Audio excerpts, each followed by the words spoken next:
El discípulo. Revista para la educación cristiana transformadora.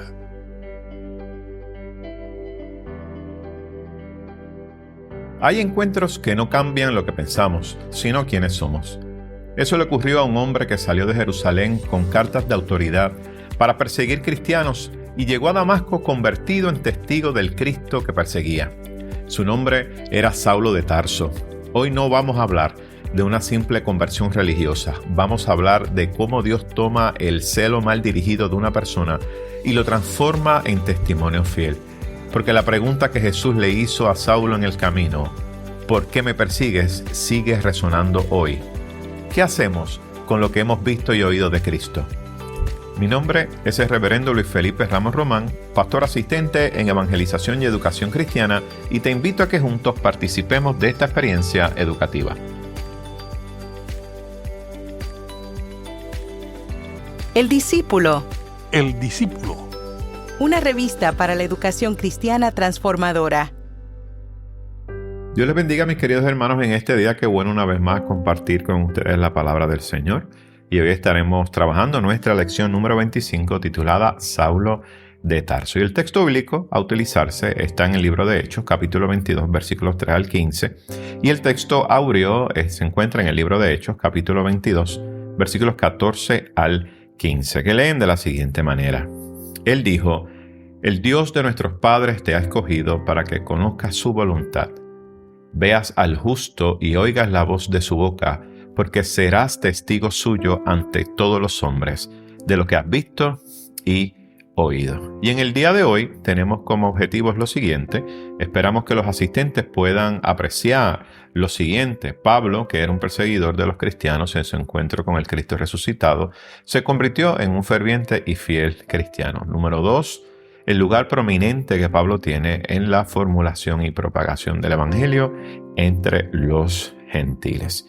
Y les invito a que busquen sus Biblias en el libro de Hechos, capítulo 22, versículos 3 al 15, y estaré dando lectura a la versión Reina Valera revisada que se encuentra impresa en nuestras revistas El Discípulo. Y leemos la palabra del Señor en el nombre del Padre, del Hijo y del Espíritu Santo. Amén. Yo de cierto soy judío, nacido en Tarso de Sicilia, pero criado en esta ciudad, instruido a los pies de Gamaliel, estrictamente conforme a la ley de nuestros padres, celoso de Dios como hoy lo sois todos vosotros. Perseguía yo este camino hasta la muerte, prendiendo y entregando en cárceles a hombres y mujeres. Como el sumo sacerdote también me es testigo, y todos los ancianos, de quienes también recibí carta para los hermanos, fui a Damasco para traer presos a Jerusalén, también a los que estuvieran allí, para que fueran castigados. Pero aconteció que yendo yo, al llegar cerca de Damasco, como al mediodía, de repente me rodeó mucha luz del cielo. Caí al suelo y una voz que me decía: Saulo, Saulo, ¿por qué me persigues? Yo entonces respondí: ¿quién eres, Señor? Me dijo: yo soy Jesús de Nazaret, a quien tú persigues. Los que estaban conmigo vieron a la verdad la luz y se espantaron, pero no entendieron la voz del que hablaba conmigo. Yo le dije: ¿qué haré, Señor? Y el Señor me dijo: levántate y vete a Damasco, y allí se te dará todo lo que está ordenado que hagas. Como yo no veía a causa de aquella luz resplandeciente, llegué a Damasco llevado de la mano por los que estaban conmigo. Entonces uno llamado Ananías, hombre piadoso según la ley, que tenía buen testimonio de todos los judíos que allí habitaban, vino a mí y acercándose me dijo: hermano Saulo, recibe la vista. Y yo en aquella misma hora recobré la vista y lo miré. Él dijo: el Dios de nuestros padres te ha escogido para que conozcas su voluntad, veas al justo y oigas la voz de su boca, porque serás testigo suyo ante todos los hombres de los que has visto y oído. Les invito a que tengamos una palabra de oración en este día. Buen Dios y Padre nuestro, te alabamos y te bendecimos y te damos gracias por tu palabra. Permite que la misma ministre a nuestras vidas y a nuestros corazones, y que seas tú, Señor, oh Dios, hablándonos a cada uno de nosotros. Te lo pedimos en el nombre de tu Hijo amado Jesucristo. Amén, amén y amén. Bueno, mis queridos hermanos, esta porción de la palabra o este pasaje que acabamos de leer forma parte del discurso de defensa que Pablo pronuncia ante una multitud que tenía judía, que momentos antes había intentado matarlo en el templo de Jerusalén. Lo iban a linchar, ¿verdad? Y lo estaban acusando a Pablo de profanar aquel lugar santo y de enseñar en contra de la ley y en contra del pueblo. Y entonces allí Pablo fue rescatado por un comandante romano, y Pablo le pide y obtiene la oportunidad de hablarle a esa multitud que estaba allí molesta, hostil.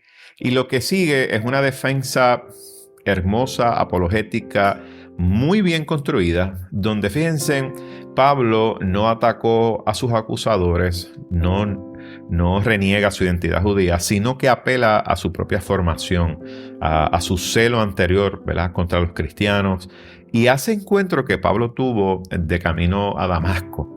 Y al entrar en esta clase, es importante que nosotros preparemos nuestro corazón para reconocer algo que está ahí muy profundo. Y es que el mismo Dios que llamó a Pablo en medio de su error, sigue llamando hoy a personas que, como Pablo, necesitan un encuentro transformador con el Cristo resucitado. Pero vayamos al análisis de la Escritura. Miren, en el versículo número 3 vemos a Pablo que abre su defensa estableciendo sus credenciales. Y en aquel lugar, en ese estadio donde estaba, en ese auditorio, esa multitud de personas no podían cuestionarle. Ciertamente Pablo dejó saber que nació en Tarso de Sicilia, que fue criado en Jerusalén, que fue instruido a los pies de Gamaliel. Y Gamaliel no era cualquier maestro, era uno de los rabinos, digamos, más respetados de su época. Y era muy reconocido Gamaliel por ese celo que tenía por la ley y por el amor que tenía hacia la nación de Israel. Por lo tanto, al mencionar Pablo el nombre de Gamaliel, Pablo no está adornando su currículo, ¿verdad? Lo que está diciendo es, en ese lenguaje que su audiencia entendía perfectamente, yo soy uno de ustedes y fui formado en una de las mejores tradiciones. Y esta estrategia que utiliza Pablo es una estrategia retórica, muy, muy sabia, pero también lo hace desde un testimonio honesto. Fíjense que Pablo nunca negó su identidad judía, ¿verdad?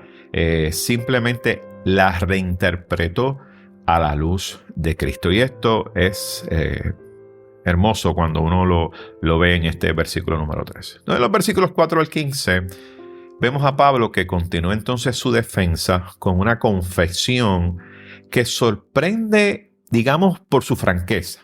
Él está dejando saber que él era uno de los que perseguía a estas personas de este camino. Y de hecho, así es que se le conocía a los primeros cristianos, los del camino. Y Pablo le está diciendo que los seguía a este grupo hasta la muerte. Y los encarcelaba, y no solamente a hombres, sino a mujeres y a todo el que fuera cristiano. Y Pablo les deja saber a la multitud que Pablo no actuaba bajo su propia cuenta, sino que Pablo gestionaba y accionaba todo esto con unas cartas de autorización del sumo sacerdote y de los ancianos. Por lo tanto, Pablo lo que está dejándole saber que tenía documentos legales que le permitían extraditar a los cristianos que estaban fugitivos de Damasco de vuelta a Jerusalén para ser castigados. Y es importante anotar aquí un detalle que el texto va a revelar un poco más adelante. Fíjense que cuando Jesús se le aparece, lo llama por su nombre hebreo, Saulo, el mismo nombre con el que su familia y su pueblo lo conocían. Después, cuando fue trabajando principalmente entre los gentiles del idioma griego, que era lo que hablaban, pasó a ser conocido como Pablo. Por lo tanto, el cambio de nombre no marca una ruptura de su identidad, sino una ampliación de la misión que Dios les había dado. Entonces, en los versículos 6 al 7, aquí llegamos al centro de lo que es el relato. Dice que yendo Pablo hacia Damasco, como a eso del mediodía, dice que una luz del cielo lo rodeó repentinamente y esa luz lo derribó al suelo. Y ahí es cuando escucha una voz que lo llama, y lo llama por su nombre 2 veces. Le dice, Saulo, Saulo, y le hace una pregunta que ciertamente eso resonó en su conciencia y en su corazón por el resto de su vida. La pregunta fue: ¿por qué me persigues? Fíjense en la construcción de la pregunta. Jesús no dice ¿por qué persigues a mis seguidores?, sino ¿por qué me persigues?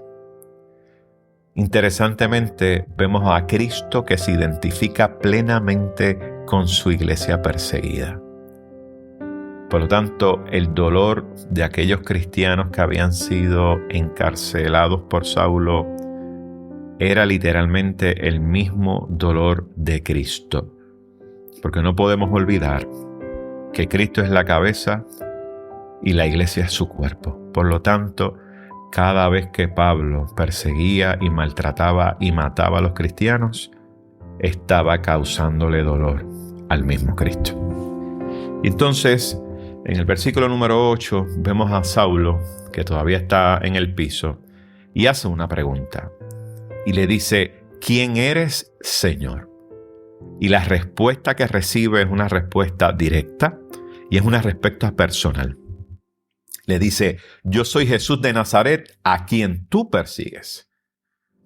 Y aquí es donde se revela lo que llamamos la solidaridad de Cristo con su cuerpo, o sea, la iglesia. Fíjense que vemos aquí un sentimiento de identificación tan y tan completo con el sufrimiento de los suyos, de los que se le está haciendo. Entonces Saulo vemos que perseguía a cristianos pensando que estaba sirviendo a Dios, y en ese instante, en ese encuentro con el Cristo, descubre que estaba atacando al mismo Dios que él decía servir. Y en el verso número 10 vemos la pregunta de Saulo que cambia de tono: ¿quién eres? ¿Verdad? Y pasa a ¿qué haré, Señor? Y ese giro en esta escena de la conversión, ciertamente vemos aquí el reconocimiento del señorío de Cristo, que está seguido de esta disposición de aquel que ha tenido este encuentro a obedecer. Por lo tanto, Saulo renuncia en ese instante a la misión que le había encomendado el sumo sacerdote y se somete a una autoridad superior. Y escuchamos que dice: levántate y vete a Damasco, y allí se te dirá todo lo que está ordenado que hagas. Por lo tanto, Dios no les revela todo el plan de una vez, sino que le pide un paso. Y ese paso es un paso de obediencia inmediata, confiando en que la claridad vendrá después. Y a veces el Señor así nos dice: levántate y vete. Vete a Damasco. Quizá nuestro Damasco son otros lugares donde Dios nos llama a ir. Y Dios nos pide primeramente que seamos obedientes, aunque no se nos revele cuál es el plan completo de lo que Dios quiere hacer contigo y conmigo. Jesús nos pide obediencia inmediata a su mandato, con la confianza de que en el camino Dios nos dejará ver después y nos dejará saber qué es lo que Él quiere con nosotros. Por lo tanto, la obediencia es importante para el cumplimiento de la misión de Dios. En el versículo número 11, vemos entonces que Pablo estaba cegado por la luz, y entonces Saulo entra a Damasco, y Saulo fue llevado de la mano de sus compañeros de viaje. Y me encanta mucho esta imagen, porque es una imagen muy poderosa. Fíjense que el que iba a Damasco con esa autoridad para arrestar y encadenar a otros y juzgar, ahora es guiado. Está incapaz de valerse por sí mismo. Y es un cuadro que nos dice mucho. Es un cuadro que nos deja saber lo que significa rendirse a Cristo. Significa que esa fortaleza humana tiene que ceder su lugar a la dependencia de la gracia. Se trata de comenzar a depender de la guianza de Dios en vez de dejarnos llevar por nuestro propio interés. En vez de dejarnos llevar por nuestros propios motivos, se trata de depender de Dios totalmente y dejarnos guiar por Él. Cuando Dios nos toma de la mano, nos guía a los lugares y lugares hermosos para cumplir su misión. Entonces, los versículos 12 al 13, vemos que ahora Pablo introduce a Ananías. Y fíjense que Ananías se describe como un hombre piadoso según la ley, un hombre de buen testimonio enfrente de todos los judíos, que era de Damasco. Así que esta descripción no es algo casual. Pienso que es parte de la estrategia de defensa de Pablo ante ese grupo de judíos, que no podemos olvidar el contexto. Él está planteando una defensa frente a una multitud que está a punto de lincharlo. Entonces, Pablo vemos ahí que está planteando esto. Entonces, si un judío tan respetado por su fidelidad a la ley reconoció en Pablo la obra de Dios, entonces la experiencia de Pablo no podía ser una traición a la fe de sus padres. Y vemos a Ananías que se acerca y le dice: hermano Saulo, recibe la vista. Y en ese mismo instante dice el texto que Pablo recobró la vista.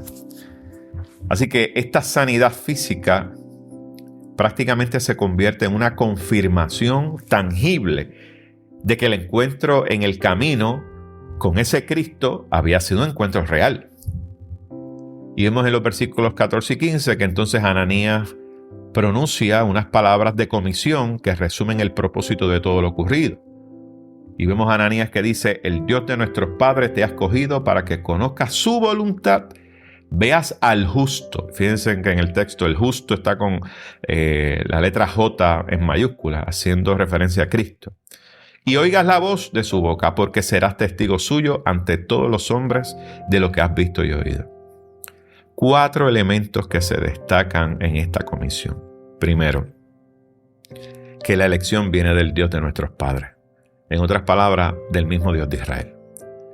No de una divinidad extraña, ¿verdad? Estamos viendo esta continuidad con la fe judía y eso hace que quede segura esa continuidad. Segundo, fue mediante la oración de Ananías que Pablo recuperó la vista. Por lo tanto, esto es evidencia de que Dios escucha y que Dios respalda y que Dios está escuchando de igual manera y respaldando a este judío piadoso. Tercero, vemos a un Pablo que es llamado a ser testigo ante todos los hombres.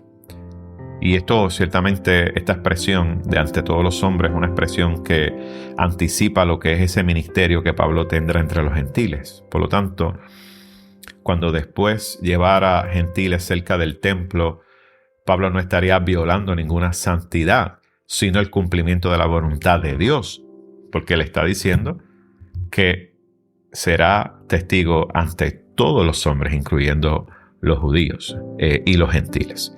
Y cuarto, el conocimiento que Pablo recibió del justo, de Jesucristo, y la voz que oyó de su boca.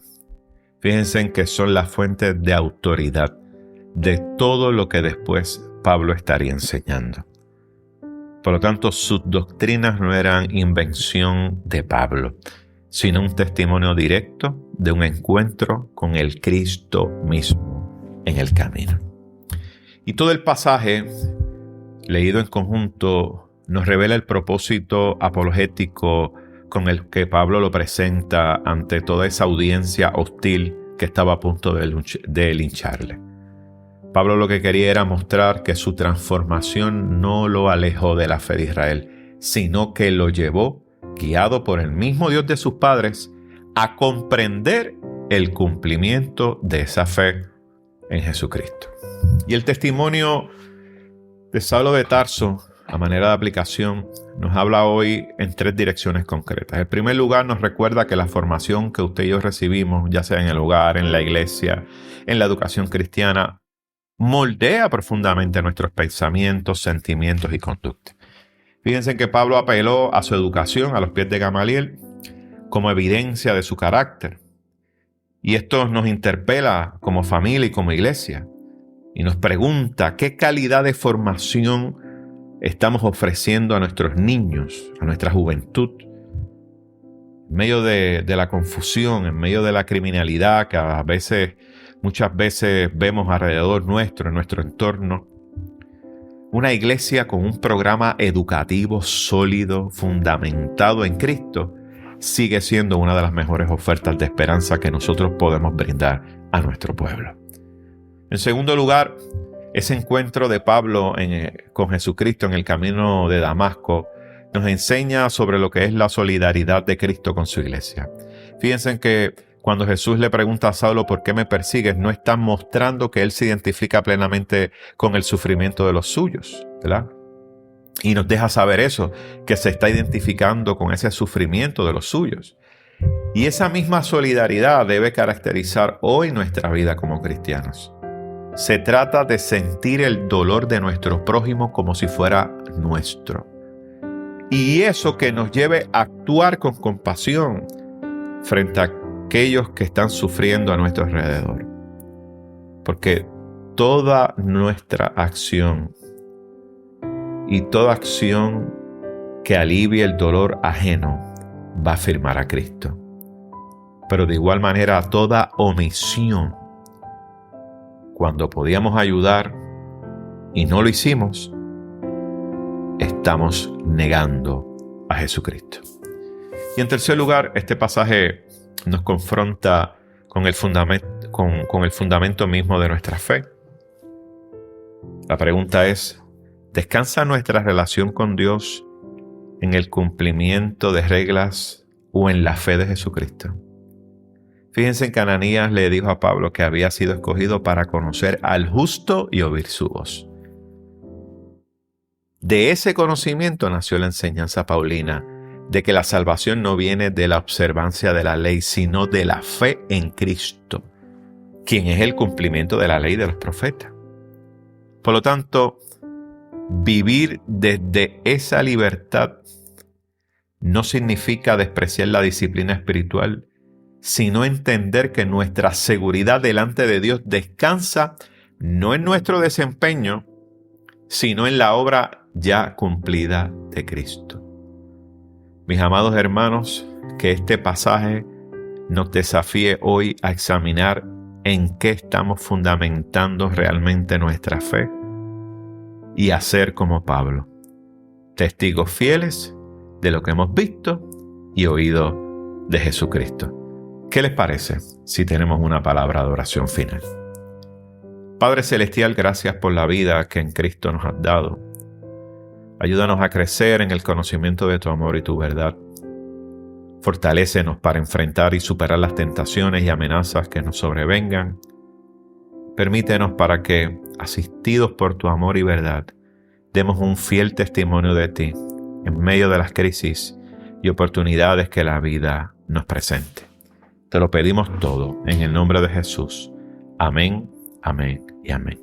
Mis queridos hermanos, que el Señor les bendiga y esperamos estar con ustedes la próxima semana.